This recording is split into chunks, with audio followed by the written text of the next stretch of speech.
तो मुख्यमंत्री नीतीश कुमार समाधान यात्रा के तहत आज दरभंगा पहुंचेंगे, जहां तारामंडल का उद्घाटन और सोलर प्लांटिंग का निरीक्षण के अलावा कई गांवों का दौरा भी करेंगे और साथ ही वहां के लोगों की समस्याएं भी सुनेंगे। सबसे पहले मुख्यमंत्री मनिगाक्षी प्रखंड के ब्रह्मपुर भटपुरा गांव पहुंचेंगे, जहां दलित बस्ती का निरीक्षण और उनसे संवाद करेंगे।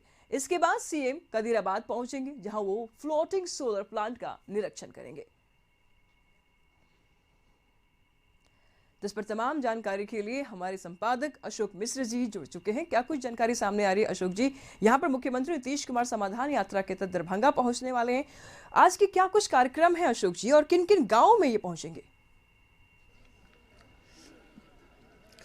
धन्यवाद निशु। अभी हम दरभंगा जिले के मनिगाछी प्रखंड के ब्रह्मपुरा भट्ट गांव में हैं और यहाँ वार्ड नंबर 4 में, यहाँ पे वार्ड नंबर 2 में मुख्यमंत्री का कार्यक्रम है। हम सीधी तस्वीर आपको दिखा रहे हैं कि किस तरह से इस वार्ड को दुल्हन की तरह सजाया गया है। हालांकि मौसम की बेवफाई आज परवान पर है और कड़ाके की ठंड है और कुहासा यूँ कह लीजिए कि चरम पर है, हाथ को हाथ नहीं सूझ रहा है।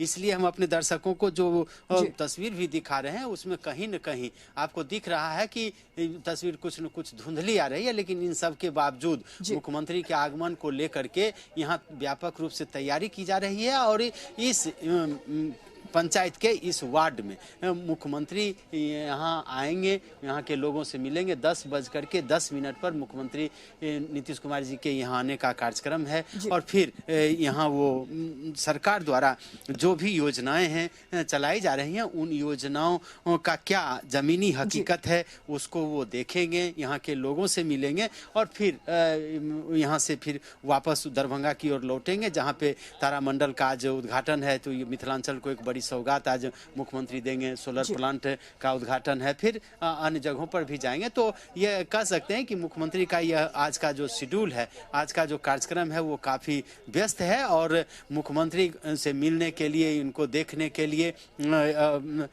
भारी संख्या में लोग यहाँ पे पहुँचे हुए हैं और लोगों के आने का सिलसिला अभी भी शुरू है। तो हम यह देख लीजिए कि कड़ाके की ठंड के बावजूद भी लोगों के उत्साह में कोई कमी नहीं आई है। लोग यहाँ पे आए हैं, वो मुख्यमंत्री से मिलेंगे।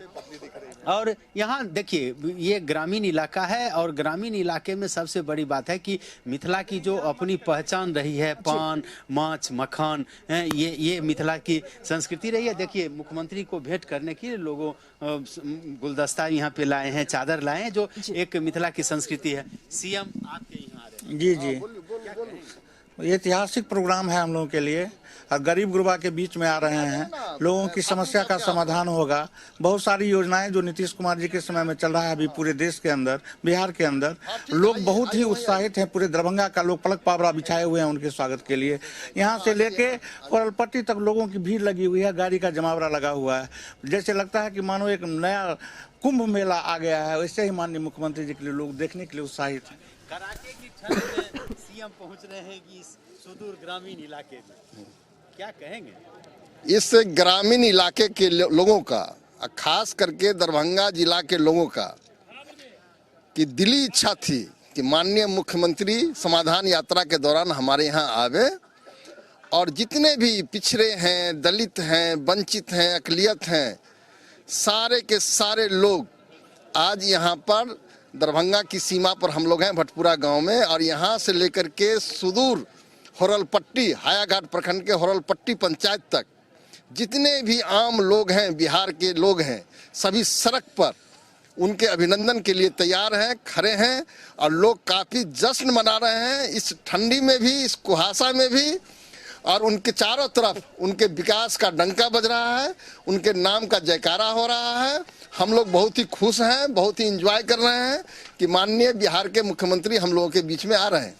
तो देखिए जो कार्यकर्ता हैं, जो नेता हैं, वो भी काफ़ी खुश हैं। उनको लग रहा है कि पूरी की पूरी सरकार यहाँ पे आ रही है, उनके नेता यहाँ पे आ रहे हैं। लेकिन इन सबसे अलग जो बात है कि मौसम का जो यहाँ पे कहर है वो चरम पर है और इसके बावजूद भी मुख्यमंत्री यहाँ पे आएंगे। 10:10 पर वो यहाँ पे आएंगे और यहाँ से वो सीधे फिर जाएंगे दरभंगा शहर में। कार्यक्रम है, कई कार्यक्रम में आज वो शिरकत करेंगे, समीक्षा बैठक करेंगे।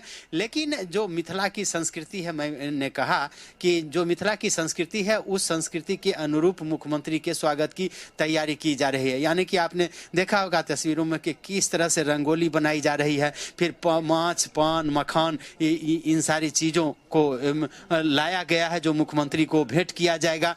इसके अलावे गांव को करीने से सजाया गया है और आप देखिए कि ये मिथिला की संस्कृति है, ये लकड़ी का है जिसको साधारण बोलचाल की भाषा में लोग डगरा कहते हैं, लेकिन उसको किस तरह से उसकी खूबसूरती को बढ़ाया गया है। यानी कि राज्य सरकार के का जो 7 निश्चय है पार्ट 2, उसके स्लोगन, उसके नारे को इस पर उकेरा गया है। यानी कि मुख्यमंत्री का जो जल जीवन हरियाली है या अन्य जो योजनाएं हैं उस पर। हमारे साथ यहाँ हम हैं पूर्व विधायक, आइए हम इनसे बात करते हैं। क्या कहेंगे मुख्यमंत्री आपके नगरी में पूरे हर्षो उल्लास है। पूरे दरभंगा जिला में हम लोग समझ सकते हैं हर गली गली लोग तैयार हैं उनका स्वागत करने के लिए, और इस कड़ाके की ठंड में भी देख सकते हैं कितना उत्साह है लोगों में। तो निश्चित तौर पे एक सफल यात्रा उनकी होगी। हर कई जिला उनको घूमना है, लोगों की समस्याओं को सुनना है और लोगों के हितों के लिए जो बिहार के विकास का एजेंडा लेकर के चले। निश्चित तौर पे आज बिहार सब उनके साथ खड़ा है, बिहार की जनता उनके साथ खड़ी है और आने वाले 2024 में जो दिल्ली की लड़ाई है निश्चित तौर पे वो फतह करेंगे, कामयाब होंगे। लगता है कि जो सरकार ने योजना बनाई गांवों के विकास के लिए, मोहल्लों के विकास के लिए, वो अब जमीन पर उतर रहा है। एकदम, मैं आपको बताना चाहता हूँ आप देखिए पूरे बिहार के अंदर पहले बिजली की समस्या सबसे बड़ी रहती थी, आज 24 घंटे गांव गांव बिजली पहुंच गई है। गली नाली सड़क हर जगह पीसीसी पक्काकरण हो चुका है। हर जगह लोगों के यहाँ पानी का अच्छी सुविधा उपलब्ध हो रही है, स्वास्थ्य की सुविधा उपलब्ध हो रही है, शिक्षा की सुविधा उपलब्ध हो रही है। तो निश्चित तौर पर एक नया विकास जो एजेंडा लेकर के चले थे माननीय मुख्यमंत्री नीतीश कुमार जी, वो निश्चित तौर पर उनका सपना साकार होता दिख रहा है और बिहार उन्नति और प्रगति की तरफ आगे बढ़ रहा है। तो ये विधायक हैं और ये मानते हैं कि जो जमीनी हकीकत है वो अब बेहतर हुई है, विकास के जो काम हैं वो जमीन पर अब दिखने लगे हैं और यही वजह है कि मुख्यमंत्री जहां कहीं भी जाते हैं तो विकास कार्यों का तो जायजा लेते हैं ही, लोगों से सीधा संवाद भी करते हैं। देखिए किस तरह से रंगोली बनाई जा रही है, मिथिला की जो पहचान है उसको उकेरा गया है और खास करके ऐसी चीजें देखिए कितनी खूबसूरती से यहाँ मुख्यमंत्री के स्वागत में है। और ये सब चीजें जो है सो राज्य सरकार की जो योजना है, राज्य सरकार की जो योजना है उस योजना से संबंधित ये तस्वीरें हैं। तो ये आप कह सकते हैं कि भले ही ये मिथिला की कला का नमूना है, लेकिन इसमें कहीं न कहीं राज्य सरकार का जो उद्देश्य है वह छिपा हुआ है और वह काफी मायने रखता है कि यहाँ पे जो मुख्यमंत्री आएंगे तो उन्हें वो तस्वीरों के माध्यम से दिखाएंगे। ये क्या बना रही हैं आप लोग, क्या है ये? युवा शक्ति योजना का पहला योजना है ये नीतीश कुमार जी का जो 7 निश्चय योजना है उसका पहला योजना यही है, युवा शक्ति बिहार की प्रगति। इसमें क्या दिखा रहे हैं आप? इसमें युवाओं की शक्ति, युवाओं को रोजगार मिलना चाहिए, यही वगैरह दिखा रहे हैं। मतलब युवा ही हमारी ताकत है ये दिखा रहे हैं। और वो क्या है? ये कन्या उत्थान योजना। देखिए ये युवा शक्ति राज्य सरकार का है कि मुख्यमंत्री नीतीश कुमार ने 7 निश्चय पार्ट 2 में युवाओं के लिए कई योजनाएं चलाई, तो ये युवा शक्ति का है और ये कन्या उत्थान योजना है।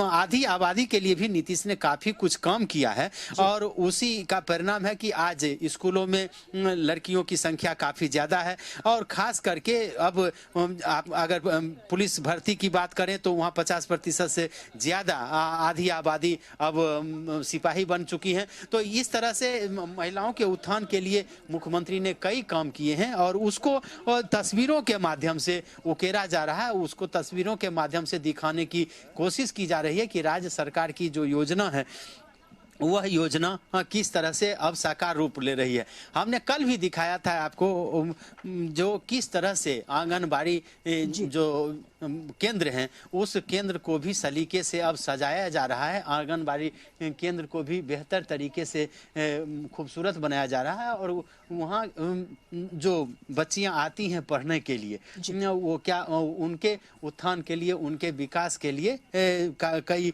काम किए जा रहे हैं। यहाँ भी देखिए कि ये आंगनबाड़ी केंद्र है और इसको किस तरह से सजाया गया है, किस तरह से ये रंगोली बनाई गई है यहाँ पे। और जो बच्चे यहाँ पे पढ़ते हैं तो हर दिन उनको क्या क्या भोजन मिलना चाहिए, उन्हें पोषाहार मिलना चाहिए, उन्हें इस चीज़ों की जानकारी उन्हें दी जाती है। और उनके लिए एक तरह से कहिए कि ये बताया जाता है कि राज्य सरकार की क्या क्या योजना है। आप देख लीजिए कि कन्या के जन्म पर किस तरह 2000 रुपया दिया जाता है, जन्म के 1 वर्ष पूर्ण 1000 रुपये उसकी माँ को दिए जाते हैं आहार के लिए। तो ये अभी चूंकि मुख्यमंत्री 1 घंटे के बाद यहाँ पे पहुँचेंगे, इसलिए इसकी तैयारी की जा रही है। और देखिए ये दिखाया गया है ये पोषण वाटिका के रूप में, यानी कि ये जो पेड़ पौधे हैं, ये पेड़ पौधे आपके जीवन को संपोषित करते हैं। ठीक है अशोक जी, हम आपसे लगातार इस मुद्दे पर जानकारी लेते रहेंगे। आप वहाँ पर नजर बनाए रखिए और लगातार जो वहाँ की तस्वीरें हैं हमसे शेयर करते रहिए।